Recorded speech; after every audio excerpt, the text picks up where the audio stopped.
"What do you mean we lost another dock worker this week?" Nathaniel Brooks asked, his voice sharp but steady. He stood in the corner of a quiet conference room in the downtown office, a cup of cold coffee in one hand, staring at the quarterly report that just landed on his desk. 5 warehouses under his name, bought from a retiring logistics tycoon 7 years ago. Since then, he'd turned the company around at least on paper. But lately, the shipping dock at the North Side warehouse had been hemorrhaging workers. Injuries, walkouts, and now, a resignation with no notice. And every time he asked for answers, he got the same polished response from the district manager. "Just tough labor market, sir." Nathaniel wasn't buying it. He rubbed the back of his neck. "If I hear one more excuse..." His voice trailed off. That night, he pulled out an old duffel bag, shaved off his beard, dyed his hair a few shades darker, and practiced walking with a slight limp. They'd never met him in person at the North Side dock. He'd handled most things through upper management. And among 5 active warehouses, plus dozens of new hires each month, nobody would think twice about a middle-aged guy named Eric applying to be a temp worker. The perfect cover. The next morning, Nathaniel, now Eric, showed up 15 minutes early to the North Side warehouse. Steel walls, cracked pavement, forklifts humming in the distance. He kept his head down as he joined the small group of new temps waiting by the employee entrance. A short, stocky man with thinning blonde hair stepped out. "All right, listen up. I'm Tony. I manage this dock. You got questions? Ask someone else. We don't babysit." Nathaniel caught the eye of a young woman beside him, maybe 24, with grease on her cheek and a ponytail poking through her cap. She didn't say anything, but her eyes narrowed slightly at Tony's tone. Inside the warehouse, it was chaos.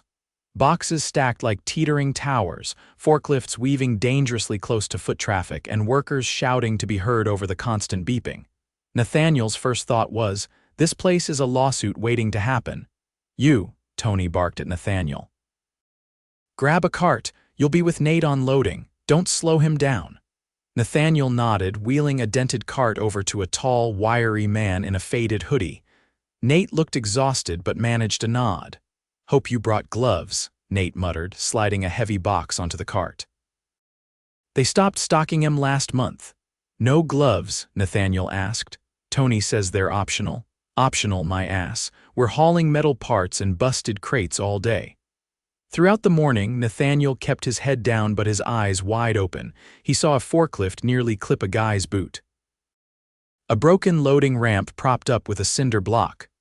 When the girl from earlier, he later learned her name, was Naomi, slipped while pulling a pallet jack, Tony shouted across the floor, "If you can't handle it, go home." Nathaniel flinched. "What the hell was that?" "Tony," Nate said flatly. "He's been like that since forever. Management doesn't care. Isn't there some kind of safety protocol for this stuff?" Nate let out a dry laugh. "You'd think. We've reported stuff. Nothing changes. They just tell us to be more careful." By lunch, Nathaniel's back ached and his gloves, bought himself from a hardware store, were already tearing. He sat with Naomi and Nate near the side dock. "You knew?" Naomi asked. "Yeah, first day. You'll learn quick. Don't complain. Don't slow down. And don't expect anyone to help you if you get hurt." Nathaniel looked at her, surprised. "You've been here long?" 2 years, she said, taking a bite from her sandwich. "I'm saving for school, but I've seen 3 people get injured bad enough to need surgery." One guy crushed his hand. They blamed him for it, said he wasn't paying attention. "And the district manager?" he asked, trying to sound casual. Naomi glanced at Nate. "He comes in once a week," Nate said. "Stays upstairs, doesn't talk to us, just nods at Tony, then leaves." Nathaniel clenched his jaw. He'd never approved that kind of distance. This wasn't how he ran things. But clearly, somewhere along the way, his values had gotten buried under layers of middlemen. That afternoon, things got worse. A crate slipped off a shelf and slammed into the concrete 3 feet from a worker's leg. No one stopped the line. Tony shouted at the worker to stop standing like an idiot. Nathaniel walked over to help clean up the mess, but Tony stepped in. "Back to work, new guy. This ain't your job." Nathaniel held his gaze for a second too long. Something in him burned. But he nodded and wheeled his cart back. At the end of the shift, he sat in his car staring at his hands. They were shaking, not from exhaustion but from anger. He'd built this business from the ground up after buying it. This warehouse bore his name. And somewhere along the way, he'd let people like Tony and that silent district manager twist it into something he didn't recognize. Tomorrow, he'd be back. But not just to observe. He was going to dig deeper. Nathaniel stepped through the warehouse entrance just after dawn, the air inside already thick with diesel and sweat. No greetings, no sign in, just a shouted "move it" from someone halfway down the loading lane. The second day on the floor, and nothing about the chaos had even pretended to improve. He clocked Tony leaning against a steel support beam near the dispatch desk, phone in hand, feet crossed, barking into the receiver about pallets that weren't his problem. A clipboard swung loosely at his side, untouched. Nathaniel scanned the floor. Naomi was stacking crates solo, pulling double duty in a lane built for three. Her eyes were locked on the task, jaw clenched, moving fast but not recklessly, just enough to keep from falling behind. He spotted Nate unloading a delivery truck with another temp short guy, maybe 17, awkward grip on the dolly. The kid looked overwhelmed. The truck driver stood idle, arms folded, watching like he'd seen this mess 100 times before. Nathaniel made his way toward the back dock, where a few workers wrestled with broken shrink wrap and splintered pallets. A red-headed guy with a clipboard approached him. "You Eric." His tone was flat. "Yeah, follow me. Tony wants you to help organize Bay 5. As they walked, Nathaniel glanced around. Several overhead lights flickered. One was completely out. The concrete in Bay 5 had a deep crack running through the center. Two workers were breaking down boxes in the corner, one of them limping as he bent over repeatedly. "What's going on with his leg?" Nathaniel asked quietly. The redhead shrugged. "Rolled his ankle last week. Didn't want to lose hours, so he stayed." When they reached the bay, the redhead handed him a box cutter. "You'll be breaking down returns, stacking what's salvageable. If it's damaged, set it aside. Tony'll check it." Eventually, Nathaniel started cutting through plastic wrap, sorting parts and packaging. Most of it was usable, but some boxes were clearly water-exposed soggy cardboard, rusted bolts. He stacked those separately. After about 40 minutes, he heard raised voices coming from the center of the floor. "I said we're behind because you didn't log the manifest." Tony's voice boomed through the warehouse. "I did log it," someone replied, a calm but firm voice. "It was scanned at 7:42. Nathaniel stepped out just enough to see who it was. The woman confronting Tony wore a faded green jacket and had short braids tucked under her cap. She stood her ground, arms crossed, chin raised slightly. Tony's voice dropped in pitch, but the venom was clear. "Look, Shonda, maybe if you spent more time doing your job and less time trying to be right all the time, we wouldn't be in this mess." Nathaniel's blood ran cold. Shonda didn't flinch. "The system logged it. It's not my opinion, it's data." Tony took a step closer. "You think mouthing off makes you look smart? You're a floor runner, not a supervisor." Nathaniel moved, quiet but direct. He walked past the loading racks, keeping his steps measured until he was just within earshot. Tony glanced at him. "What are you doing out of Bay 5? Nathaniel nodded toward Shonda. "You always talk to people like that?" Tony's nostrils flared. "You got a problem?" Shonda turned, eyes locking with Nathaniel. She gave the smallest nod, acknowledging the question, not asking for help. "I've got a problem with people getting blamed for doing their jobs," Nathaniel said. "That's all." Tony tilted his head. "You're a temp, don't forget that." Nathaniel didn't say anything. He just walked back to Bay 5, hands steady, mind whirring. By lunch, the warehouse felt hotter. No air movement, no fans running. Naomi walked past him, wiping her neck with her sleeve. "We used to have fans in Bay 3, she said without being asked. "They stopped working last summer. Ever get replaced?" "Nope." Tony said the budget didn't allow it. Nathaniel nodded slowly. "You ever had a safety inspection down here?" Last one we saw was fall, maybe. They gave a week's notice. Everything got shuffled around for a day, then back to normal. She sat down beside a stack of crates and pulled out a protein bar. He sat nearby, keeping his voice low. What's the turnover like? She didn't hesitate. Fast. People don't last. Some leave mid-shift. Others, like me and Nate, stick around because we can't afford to leave. Nathaniel watched the line of exhausted faces moving behind forklifts and pallets. There were no breaks unless you fought for one. No shade, no ventilation. Only Tony's voice cutting through the noise like a whip. After lunch, things escalated. A young guy, Ramon, according to his name badge, was trying to lift a box onto a shelf. It slipped. He caught it, but not before it slammed into his forearm. He cursed, dropped the box, and grabbed his arm. Blood seeped through a tear in his sleeve. Tony didn't move. Clean it up and get back to work. Nathaniel stepped forward. He's bleeding. Tony turned. It's a scratch. Ramon winced. It's not a scratch. Nathaniel walked over. Where's the first aid kit? Break room, someone called out. Cabinet by the fridge. Nathaniel helped Ramon toward the break room, ignoring Tony's glare. Inside, the kit was missing half its supplies, no gauze, no antiseptic wipes. Just a few band-aids and a crusted bottle of aspirin. Ramon sat on a bench, hand trembling. Nathaniel found a clean rag and wrapped it around the wound. You're gonna need stitches, he said quietly. I don't have insurance.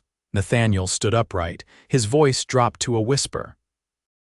Do they even report injuries here? Ramon shook his head. Only if you go to the hospital and they find out. Nathaniel stepped back onto the floor. Tony stood by the main lane, arms crossed. Why's your first aid kit half empty? Nathaniel asked. Tony shrugged. Ask corporate. I don't stock supplies. Did you file the injury? Tony's face tightened.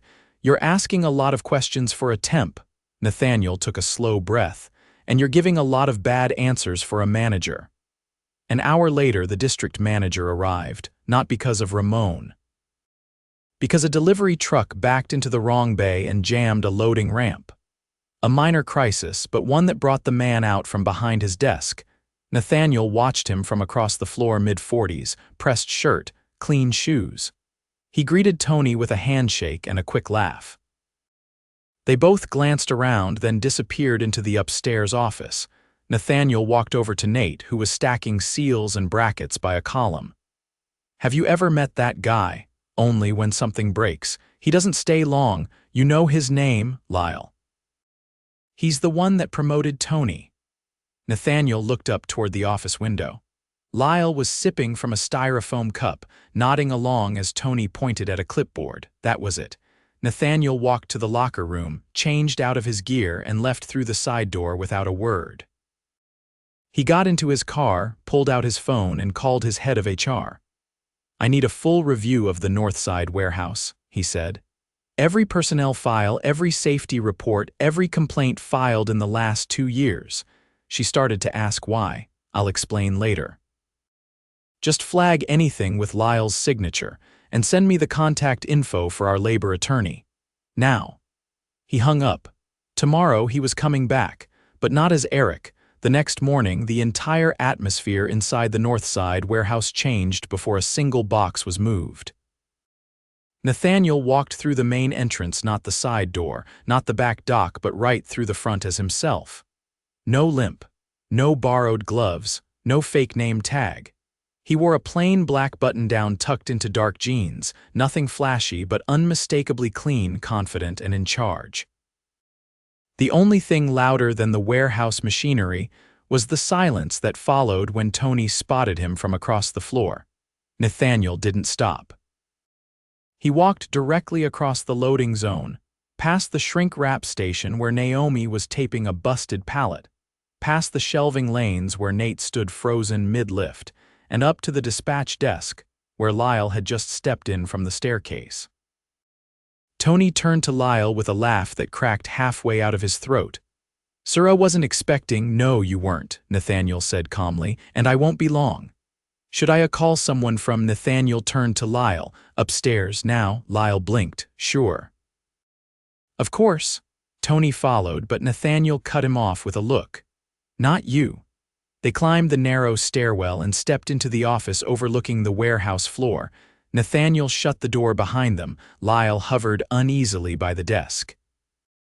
"There's a report you signed last month," Nathaniel began. "Stated no unresolved safety issues across Northside. Is that your signature?" Lyle glanced at the file Nathaniel placed on the desk. "Yeah, I mean the reports I get from Tony. I didn't ask what Tony said." "I asked if that's your signature." Lyle nodded, slower this time. "It is." Nathaniel flipped the file shut. "Then I'm holding you accountable for what I saw on that floor. Cracked concrete, missing protective equipment, falsified injury reporting, and a manager who speaks to employees like they're disposable. You've been here every week, you've seen it, and you said nothing." Lyle's mouth opened, but no sound came. "You're no longer with the company," Nathaniel said. "Effective immediately." Lyle's face dropped. "Sir, I can fix this. I didn't know it was that serious." Nathaniel's tone stayed even. "You knew enough to enjoy the perks of the title without doing the work. That's over." Lyle stood frozen. After a few seconds, he picked up his phone and left the office without another word. Nathaniel watched him disappear down the stairwell before turning to the warehouse floor. Below, Tony glanced up, then quickly looked away. Nathaniel descended slowly. At the bottom, he walked straight to the break room. A few employees were inside, eating fast or on their feet. Naomi stood near the vending machine, arms crossed, watching him. He nodded once. "Can you get everyone together near Bay 3? 5 minutes. She hesitated, then gave a short nod and left without a word. 10 minutes later, 31 employees stood in a half-circle near the stacked pallets. Forklifts were idled. Machinery powered down.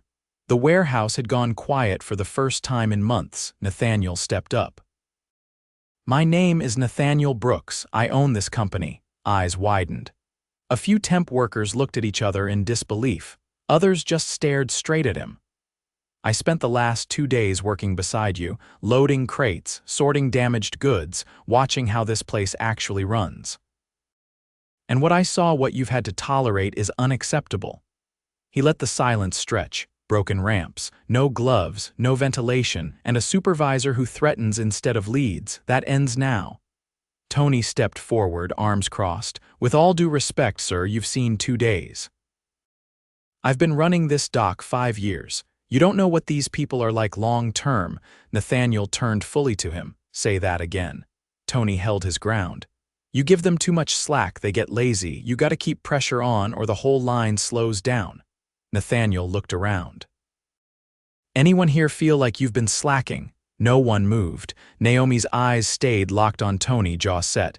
"You ever file a safety report, Tony?" Tony shrugged. Most problems we just fix on the fly. Like the broken ramp that injured Ramon. That was his fault." "He moved too fast." Nathaniel nodded once, then turned back to the group. "This isn't up for debate. Tony, you're done. As of today." Tony's face flushed. "You're firing me. I've kept this floor running through staff shortages, missed shipments, and breakdowns. You think some clipboard from corporate can fix all that?" "No," Nathaniel said calmly. "But decency can. And you've made it clear you've got none left." Tony stood for a second, as if expecting someone to defend him. No one did. He turned sharply and walked toward the locker room. No one followed. Nathaniel turned back to the group. "I can't undo what's already happened here, but I can start fixing it." A hand went up an older man by the repair bench. "Are you really gonna change anything, or is this just for show?" Nathaniel nodded. "Fair question. Here's the answer. First, a third-party inspection team arrives tomorrow. They'll document every hazard and start repairs immediately. Second, every injury reported from the last 12 months will be audited. If you were denied care or pressured not to report it, we'll correct it. Quietly if you prefer, publicly if you want justice." He saw a few heads nod. A younger worker near the back lowered his eyes and exhaled. "Third, we're installing proper ventilation, replacing broken gear, and bringing in more staff. Hiring freezes are lifted. No more 3-person teams doing 6-person work." An older woman near the pallet station raised her hand slowly. "What about the temps? Most of us don't even know if we'll be here next week." Nathaniel looked over the group again. "If you've been here more than 3 months, you'll be offered full-time positions by end of week, with benefits. No more dangling people just to save on paperwork." He scanned the faces in front of him. Some looked skeptical, others just stunned. "This isn't a speech, it's a promise. I took my name off the floor and trusted people to lead with integrity. That won't happen again." He stepped back, then looked at Naomi. "You told me yesterday that people here don't expect help, that they've learned not to ask." She didn't answer, but she didn't look away. "That changes now." He turned to Nate. "You've carried more weight than anyone should, I saw it firsthand. Starting next week, your lead doc coordinator, you'll train new hires and you'll set the pace, not someone barking from the sideline." Nate blinked. "Are you serious? You earned it. No one else stepped up like you did."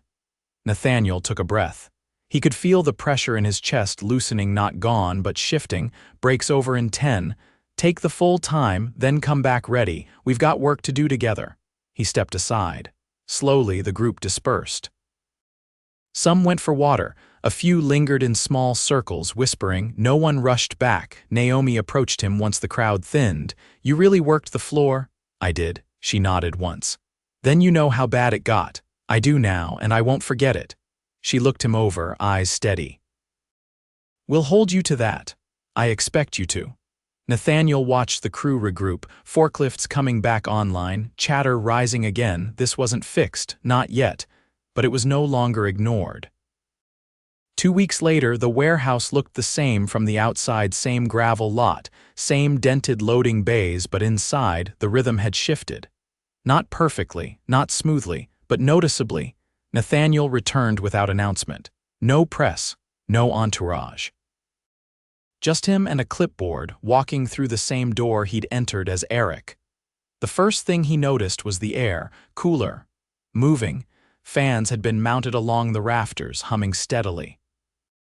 Pallets were stacked with more precision, and the cracked concrete in Bay 5 had been cordoned off for repair. Yellow caution tape and a handwritten sign marked a clear boundary. He stepped aside as a forklift passed, operated by a man wearing a neon vest and a new hard hat. The safety gear distribution had finally arrived.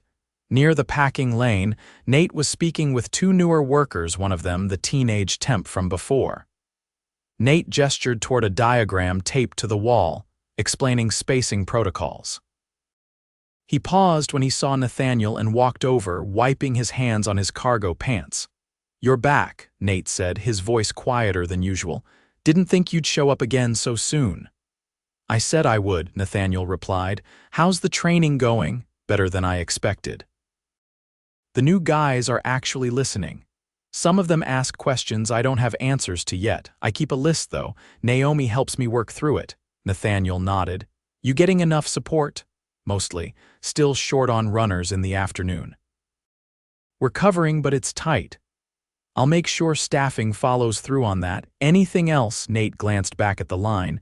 "Some folks are still hesitant, not sure if the changes are gonna stick. They do their jobs, but they don't talk much." "They don't owe us trust," Nathaniel said. "We have to earn it." Nate didn't respond to that, but he gave a short nod and returned to the new hires. Nathaniel moved toward the break room. He passed a whiteboard mounted beside the time clock. It displayed rotating safety tips now. Below that, a laminated sheet showed a full schedule of shifts, breaks, and supervisor contacts. At the bottom, a notice: anonymous reporting available, no retaliation. Inside the break room, Naomi stood at the microwave, heating a bowl of rice. Her jacket was gone. She wore a new company-issued long sleeve marked crew lead. "You find what you came to see?" she asked without turning. "I'm not here to check boxes," he said. "I'm here to ask what's still not working." "That list's shorter now," she replied. "But it's not empty." He leaned against the metal counter. "Tell me." She turned, folding her arms. 2 new hires quit this week. One said the pace was still too fast. The other left without saying a word. We don't know if it was the work or something else. No one followed up. "I'll have HR contact them, discreetly." "Good. Also, the replacement for Tony, you might want to talk to her." "Why?" She's not wrong for the job, but she's green. Keeps referencing manuals instead of reading the room. Doesn't adapt when things go sideways. I'll meet with her today. Naomi nodded once. One more thing. She pulled a folded note from her back pocket and handed it to him. Guy named Leo. He's been here 3 years, quiet, keeps to himself. But he's been handling inventory corrections for months without ever being asked.